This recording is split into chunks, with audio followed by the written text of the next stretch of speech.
সব কিছু তিনি বলে দিলেন। ইল্লা হাদ্দাসাহু, ইল্লা কিয়ামত পর্যন্ত যা হবে সবগুলো তিনি বলে দিলেন। হাফিজাহু মান হাফিজাহু, যাদের মুখস্থ করার তারা মুখস্থ করে নিল। ওয়া নাসিয়াহু মান নাসিয়াহু, এবং যাদের ভুলে যাওয়ার তারা কি ভুলে গেল। এই যে রসুল আকরাম সাল্লাল্লাহু আলাইহি ওয়াসাল্লামা তিনি কিয়ামত পর্যন্ত কি হবে না হবে ফিতনার কথাটি আল্লাহ নবী সাল্লাল্লাহু আলাইহি ওয়াসাল্লাম তিনি কি বলে দিলেন। ফিতনা এটা একটা মারাত্মক বিষয়। ফিতনাটা কি, এটা খুব খতরনাক একটা বিষয়। যখন ঈমান রক্ষা করা একটা মানুষের জন্য খুবই কঠিন হয়ে যায়, ফিতনার যুগে ঈমান রক্ষা করা কি খুব কঠিন হয়ে যায়। একটা মানুষের হাতে জ্বলন্ত অঙ্গার, কাল কাবেজে আলাল জামরি, হাতের মধ্যে জ্বলন্ত অঙ্গার রাখা এটা খুব ইজি হবে, কিন্তু ঈমান রাখা বড় কঠিন হয়ে যাবে।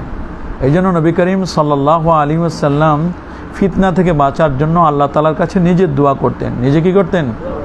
এবং উম্মতকে দোয়া করতে বলতেন। সাহাবায়ে কেরাম ফিতনা থেকে বাঁচার জন্য নিজেদের মাঝে সচেতনতার সৃষ্টির লক্ষ্যে ফিতনা নিয়ে পরস্পর আলোচনা করতেন। ফিতনা নিয়ে কি করতেন?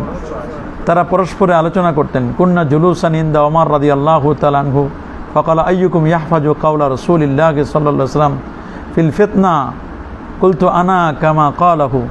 তো এমনও আছে সাহাবায়ে কেরামদের যে ভাই তোমাদের মধ্যে এমন কে আছো যে আল্লাহর নবীর ফিতনা সংক্রান্ত হাদিস সম্পর্কে তুমি জানো, ফিতনা সম্পর্কে এই হাদিস তোমার জানা আছে, কে আছো?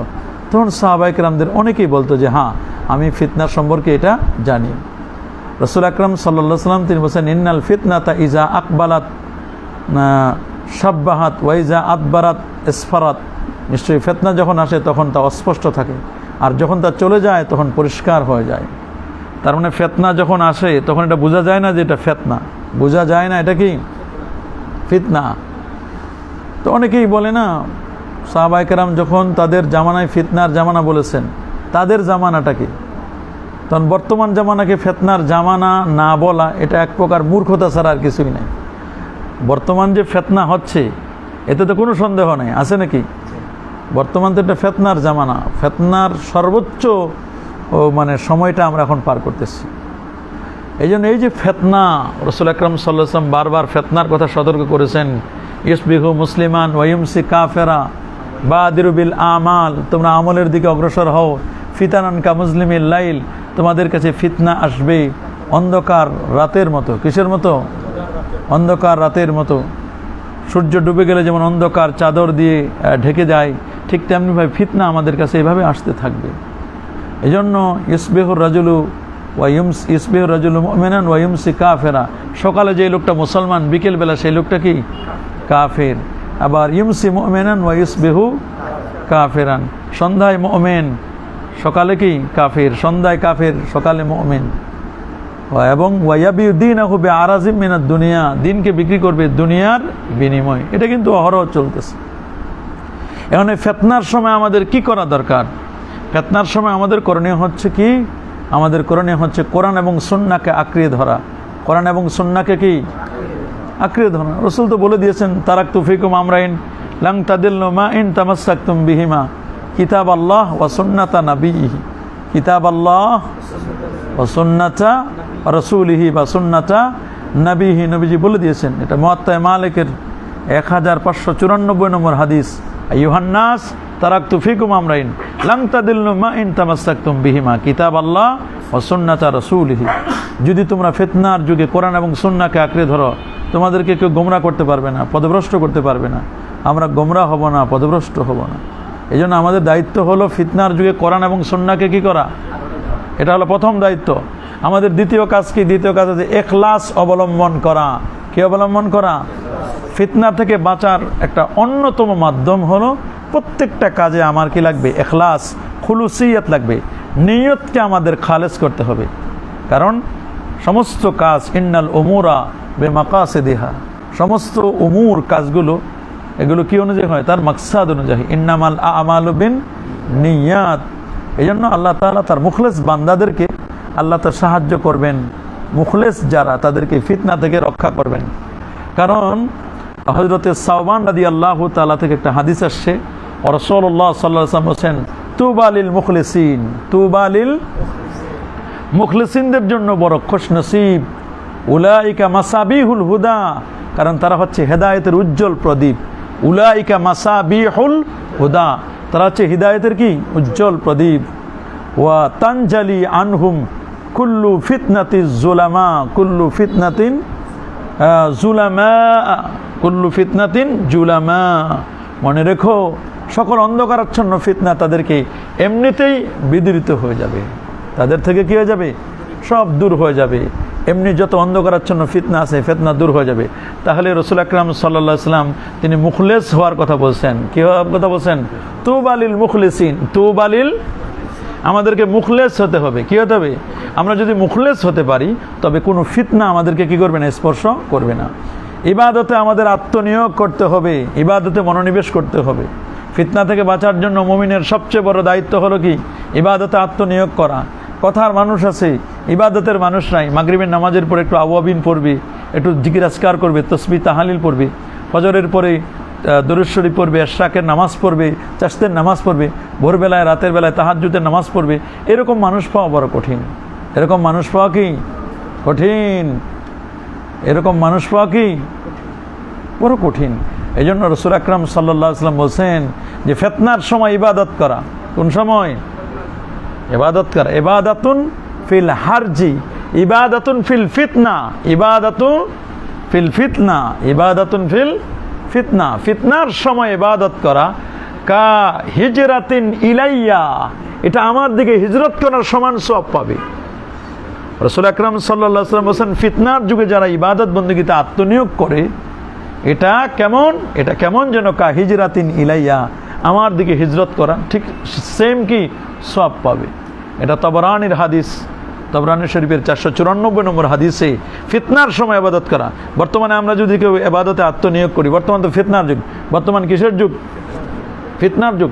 আমি মনে করি এই ফিতনার যুগে যদি আমরা আমল করি, এই ফিতনার যুগে আমল করলে রাসূল আকরাম সাল্লাল্লাহু আলাইহি ওয়াসাল্লামের কাছে হিজরত করার যে সওয়াব, সেই সমান সওয়াব আল্লাহ পাক আমাদেরকে কি করবেন, দান করবেন। এই জন্য ফিতনা থেকে বাঁচার উপায় হলো ইবাদত করা। 4 নম্বর, আল্লাহ তাআলার কাছে দোয়া করা। ফিতনা থেকে বাঁচার জন্য আমাদের কি করা? দোয়া করা। নবী করিম সাল্লাল্লাহু আলাইহি ওয়াসাল্লাম কানা ইয়াদউ ফিস সালাহ, নবীজি প্রত্যেকটা নামাজের মধ্যে দোয়া করতেন ফিতনা থেকে বাঁচার জন্য। আল্লাহুম্মা ইন্নী আউযু বিকা মিন আযাবিল কবর, আল্লাহুম্মা ইন্নী আউযু বিকা মিন, আল্লাহ আমি আপনার কাছে কবরের আযাব থেকে, কবরের ফিতনা থেকে আমি কি আশ্রয় চাচ্ছি।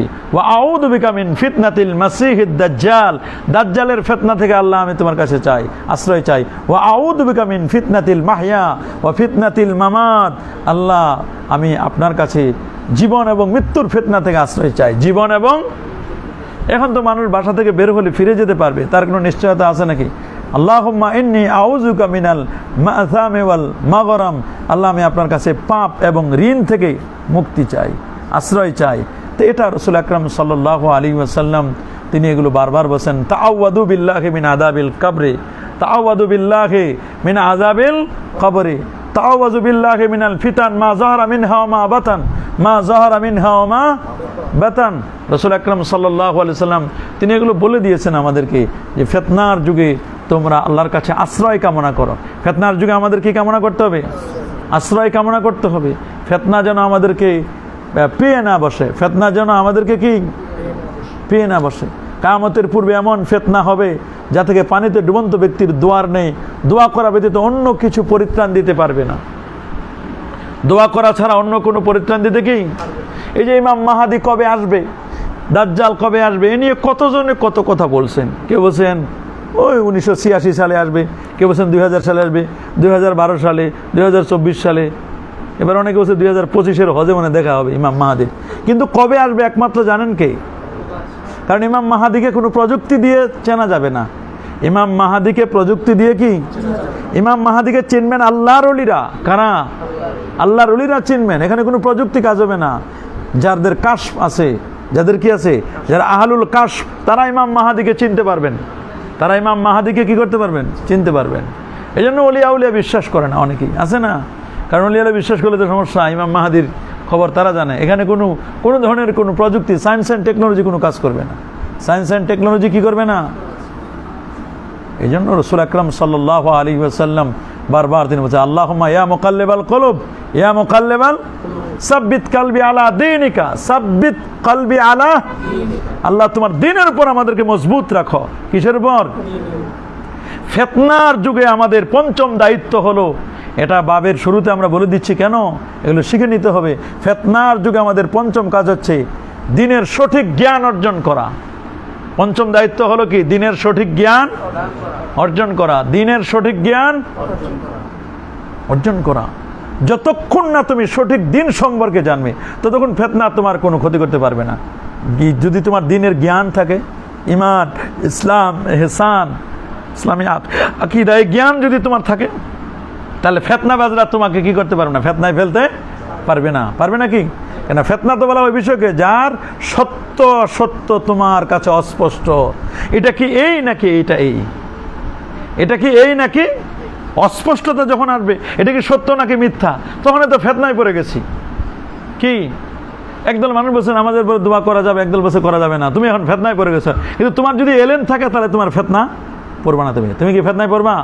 আর নিয়ম হচ্ছে, আমার কোনো এলেম না থাকলে ফাসআলু আহলা যিকরি ইন কুনতুম লা তা'লামুন, কোনো বিষয় যদি তোমার জানা না থাকে, তাহলে অজানা বিষয়গুলো তোমরা কি করবে, জেনে নিবে। এটা অজানা বিষয়গুলো জানবো আমরা। ফিতনার যুগে এলেম লাগবে। কি লাগবে? মোবাইল দিলে কাজ হবে না। সায়েন্স অ্যান্ড টেকনোলজি শুধু নয়, এলেম দিয়ে ফিতনাকে মোকাবেলা করতে হবে। কি দিয়া? এলেম দিয়ে। এলেম দিয়ে তোমরা সবর করো। একবার যখন হাজ্জাজ বিন ইউসুফের বিরুদ্ধে অভিযোগ করছে, কে? আনাস রাদিয়াল্লাহু তাআলা। কে? আনাসের নিকট এসে হাজ্জাজের বিরুদ্ধে অভিযোগ করছেন একদল মানুষ। হাজ্জাজ বিন ইউসুফ কার বিরুদ্ধে? তখন তিনি বলছেন, তোমরা সবর করো, সবর। তোমরা কি করো? ইসবিরু ফাইন্নাহু ইয়াতি আলাইকুম, তোমাদের কাছে এমন একটা সময় আসবে। ফিতনার যুগে আমাদের সবর করা দরকার। ফিতনার যুগে আমাদের কি করা দরকার? সবর করতে হবে ফিতনার যুগে। 7 নম্বর, রাষ্ট্রপতির আদেশ মেনে চলা। রাষ্ট্রের আইন কানুন, নেতার আদেশ মানে চলা। ফিতনার সময় একজন মুসলিমের অন্যতম করণীয় হলো নেতার আদেশের আনুগত্য করা। কারণ নেতার আদেশ অমান্য করা থেকেই ফিতনার সূচনা হয়। কিসের সূচনা হয়? ফিতনার সূচনা হয়। একজন হক্কানি পীরের সহবতে থাকতে হবে, তাহলে আমি ফিতনা ফাসাদ থেকে বেঁচে থাকবো। মানে আতানি ফাকাদ আতা আল্লাহ, হাদিস আসছে না? ওমান আসানি ফাকাদ আসাল্লাহ, ওমা ইউতিল আমিরা ফাকাদ আতানি। যে কোনো আমিরের আনুগত্য করলো, যে আমির কোরআন সুন্নাহ মোতাবেক চলবে। ওমা ইয়াসিল আমির ফাকাদ আসানি, যে আমিরের বিরুদ্ধচারণ করলো, সে কি করলো? সে কেমন যেন ফাকাদ আসানি, আমির রাসূলুল্লাহর বিরুদ্ধচারণ করলো। ওয়াইন্নামাল ইমাম জুন্নাতুন, ইমাম হচ্ছে তোমাদের ঢাল স্বরূপ। ইকাতুল মিউ ওয়ারাইহি ওয়ায়াত্তাকি বিহি ফাইন্না আমরা বিতাকওয়াল্লাহি ওয়া আদলুন ফাইন্না লাহু বিযালিকা আজরান ওয়া ইন ক্বালা বিগাইরি ফাইন্না আলাইহি মিনহু। এই জন্য আমাদের দায়িত্ব হলো যে ইমাম তিনি তাকওয়ার আদেশ করে, ইনসাফ করে, তবে এই জন্য সে সওয়াব পাবে। আর যদি সে অন্যথা করে, তবে সে এর গুনাহ পাবে। আমিরের দায়িত্ব হলো সৎ কাজের আদেশ দেওয়া। আল্লাযীনা ইম্মাক্কান্নাহুম ফিল আরদ আকামুস সালাহ ওয়া আতাউজ যাকাহ ওয়া আমারু বিল মারুফ ওয়া নাহাউ আনিল মুনকার। তো এই জন্য ফিতনার যুগে আমাদের ইসমাউ ওয়া আতিউ ফাইন্নামা আলাইহিম মা হুমিলু ওয়া আলাইকুম মা হুমিলতুম। এই জন্য মনে রাখবা, নেতার কথা শুনতে হবে, তাদের আনুগত্য করা, তাদের দায়িত্ব তাদের এবং তোমাদের দায়িত্ব তোমাদের। তুমি তোমার দায়িত্বটা পালন করো না, নেতার আনুগত্য করো, তারা তো আল্লাহর কাছে জবাবদিহি করতে হবে। তাহলে ফিতনার যুগে আমাদের করণীয় কি? ফিতনার যুগে আমাদের করণীয় হচ্ছে ইলম অর্জন করা, নেতার আনুগত্য করা, বাদশার কল্যাণ কামনা করা, তার জন্য দোয়া করা। কি করা? আদ-দীন ওয়ান নাসিহা, আদ-দীন ওয়ান নাসিহা, সহিহ মুসলিমের হাদিস, আদ-দীন ওয়ান নাসিহা, দিন হচ্ছে নসিহত। কুলনা লিমান ক্বালা, হুজুর কার জন্য নসিহত? এই নসিহতটা রাসূল বলেন লিল্লাহ, আল্লাহর জন্য। কার জন্য? ওয়ালি কিতাবিহি, এবং তার কিতাবের জন্য। ওয়ালি রাসূলিহি, রাসূলের জন্য। ওয়ালি আইম্মাতিল মুসলিমিন, এবং জনসাধারণের জন্য। কার জন্য? ওয়া আম্মাতিহিম, জনসাধারণের জন্য। ওয়ালি আইম্মাতিল মুসলিমিন, মুসলমানদের ইমামের জন্য। কাদের? মুসলমানদের ইমাম, রাষ্ট্রপতির জন্য। মুসলমানদের যে ইমাম আছে, রাষ্ট্রপতি আছে, তার জন্য।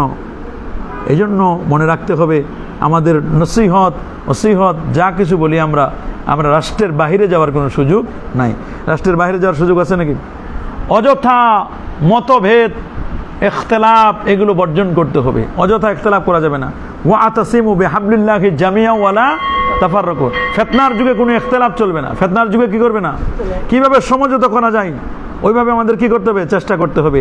নিজের রায় নিয়ে খুশি না থাকা, নিজের রায় নিয়ে কি খুশি না থাকা, আমি যেটা বুঝি এটা আমার আসল বুঝ না, ফিতনার যুগে এটা ঠিক নয়, বরং আরেকজনের রায়কে প্রাধান্য দিতে হবে, ইনসাফ কায়েম করতে হবে। কি করতে হবে, ফিতনার যুগে আমাদের ইনসাফ কায়েম করা, সর্বক্ষেত্রে কঠোরতা পরিহার করা, কোমলতা গ্রহণ করা। আমরা কঠোর হয়ে যাই মাঝে মধ্যে, আরে ভাই আপনারটাই সঠিক তা নয়, আরও কয়েকজনেরটা সঠিক হতে পারে। মাঝে মধ্যে কঠোর হওয়া, মোটেও কঠোর হওয়া যাবে না, তাড়াহুড়া এবং অস্থিরতা পরিহার করতে হবে, ফিতনার সংবাদ প্রচার না করা। একটা ফিতনা দেখছো, ফিতনাটা সবাইকে বলে দিলা তুমি, এটা প্রচার করা যাবে না। ফিতনামূলক কাজে অংশগ্রহণ করা যাবে না, যাবে নাকি, ফিতনামূলক কাজে অংশগ্রহণ করা যাবে না। এগুলো বিষয় আমাদের খেয়াল করতে হবে। তারপরে ফিতনার সময় চুপ থাকা, ঘরে অবস্থান করা, যতদূর সম্ভব ফিতনার যুগে আমাদের চুপ থাকতে হবে, ঘরে অবস্থান করতে হবে। ফিতনার সময় যদি আমি এগুলো ঘুরে বেড়াতে, ফিতনা আমাকে পেয়ে বেরবে। ফিতনার সময় কথা বলার মূলনীতি জানতে হবে। একটা সমাজের ফিতনা চলতেছে, আমি কোনটা কথা বলবো, কোনটা কথা বলে আবার ফিতনা আর উস্কে যাবে, কোন কথা বললে আবার ফিতনা কি উস্কে যাবে। এই জন্য ফিতনার সময় চুপ থাকা ভালো। দিন বাঁচানোর জন্য ফিতনা থেকে পলায়ন করা, দিন বাঁচানোর জন্য কি, ওয়াত্তাকু ফিতনাতান লা তুসিবান্নাল্লাযীনা যালামু মিনকুম খাসসা ওয়ালামু আন্নাল্লাহা শাদীদুল ইকাব। বড় কঠিন ফিতনা, বড় কঠিন। এই জন্য ফিতনার সময় আমাদের যে কাজগুলো করতে হবে সেই কথাগুলো আমরা আলোচনা করলাম। সবর করা, কি করা, সবর করা। ফিতনার জামানায় জিহাদ, তার ফিতনার যুগে শ্রেষ্ঠ ব্যক্তি কে হবে, অপারগতা এবং পাপ, আমরু বিল মারুফ নাহি আনিল মুনকার করতে হবে সতর্কতার সাথে, দায়ীল আল্লাহর কাজটা করতে হবে সতর্কতার সাথে, এগুলো কাজ করতে হবে। যদি এইভাবে করতে পারি তবে আমাকে ফিতনাকে পেয়ে বসবে না। আর যদি আমি মনে করি যে না দূর, এটা তো আমার কোনো কাজ না, এটা যার যার কাজ সে করবে, যার যার কাজ সে করবে, তাহলে এটা কিন্তু ফিতনা আরও বাড়বে, ফিতনা কি আরও বাড়বে। তা আল্লাহ তাআলা আমাদেরকে ফিতনার যুগে যে কাজগুলো, সেই কাজগুলো বাস্তবায়ন করার তৌফিক দান করুন। ফিতনা থেকে আল্লাহ বেঁচে থাকার আল্লাহ তৌফিক দান করুন। এই 24টা কথা আমি বললাম, ফিতনার যুগে একজন মানুষের কি করণীয়, এই কথাগুলো খেয়াল করবা। আর কিতাব সবাই সংগ্রহ করবা। রাষ্ট্রপতির আদেশ মেনে চলা আর প্রচার না করা।